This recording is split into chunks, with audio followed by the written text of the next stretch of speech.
పెరిగిన జీవన వ్యయాన్ని భరించలేక ఇరాన్ ప్రజలు ఖమేనీ ప్రభుత్వంపై చేస్తున్న తిరుగుబాటు అంతకంతకు ఉధృతమవుతోంది.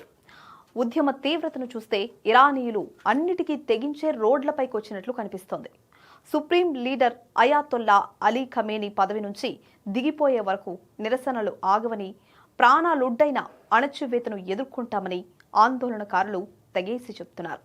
అమెరికా డాలర్తో ఇరానియన్ రియల్ విలువ భారీగా పడిపోవడం, తద్వారా ధరలు ఎగబాకడం, జీవన వ్యయం పెరిగిపోవడం పట్ల జనం అసంతృప్తితో రగిలిపోతున్నారు. దేశవ్యాప్తంగా వీధుల్లోకొచ్చి ప్రభుత్వ తీరుపై ఆగ్రహావేశాలు వ్యక్తం చేస్తున్నారు. ఈ ఆందోళన క్రమంగా జెన్జీ ఉద్యమంగా రూపుదాలుస్తోంది.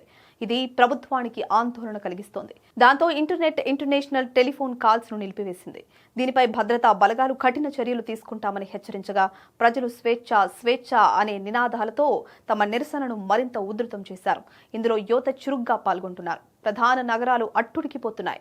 ప్రభుత్వ వాహనాలను దహనం చేస్తున్నారు.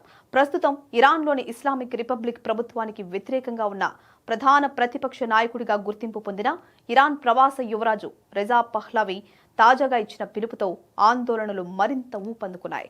పహ్లావి శుక్రవారం నిరసనలకు పిలుపునివ్వడంతో రాజధాని టెహ్రాన్లోని పలు ప్రాంతాలు స్వేచ్ఛా నినాదాలు మార్మోగాయి. అమెరికాలో ఉన్న పహ్లావి తిరిగి రావాలని ఆయన మద్దతుదారులు కోరుకుంటున్నారు. నిజానికి ఖమేనీ తీరు పట్ల గత కొన్నేళ్లుగా ఇరాన్ ప్రజల్లో తీవ్ర అసంతృప్తి ఉంది. ఇజ్రాయెల్తో యుద్ధం అనంతరం ఇరాన్లో రాజకీయ సంక్షోభం ప్రబలింది. ఇరాన్ ఆర్థిక సంక్షోభంలో కొట్టుమిట్టు ఆడుతుంటే ప్రజలు ఇలా ఉద్యమిస్తున్నారు. దాంతో ఇక ఖమేనీ శకం అయిపోయిందని, తక్షణమే ఆయన పదవికి రాజీనామా చేయాలని డిమాండ్ వినిపిస్తోంది. తమకు స్వేచ్ఛా జీవితం లేదని, ఇరాన్లో చచ్చి బతుకుతున్నామని ప్రజలు ఆందోళన వ్యక్తం చేస్తున్నారు. ఈ క్రమంలో అమెరికా అధ్యక్షుడు డొనాల్డ్ ట్రంప్ ఇరాన్ ప్రభుత్వానికి గట్టి హెచ్చరికలు జారీ చేశారు. ఆందోళనను అణచివేయడానికి, నిరసనకారులను చంపాలని చూస్తే తీవ్ర పరిణామాలు ఎదుర్కోవాల్సి వస్తుందని హెచ్చరించారు. ఇరాన్లో కొనసాగుతున్న ఆందోళనల్లో ఇప్పటి వరకు దాదాపు 45 మంది ప్రాణాలు కోల్పోయారని మానవ హక్కుల కార్యకర్తలు వివరించారు. ప్రస్తుత పరిస్థితులను చూస్తుంటే ఖమేనీకి కాలం చెల్లినట్టే అంటున్నాయి అంతర్జాతీయ వ్యవహారాల విశ్లేషకులు.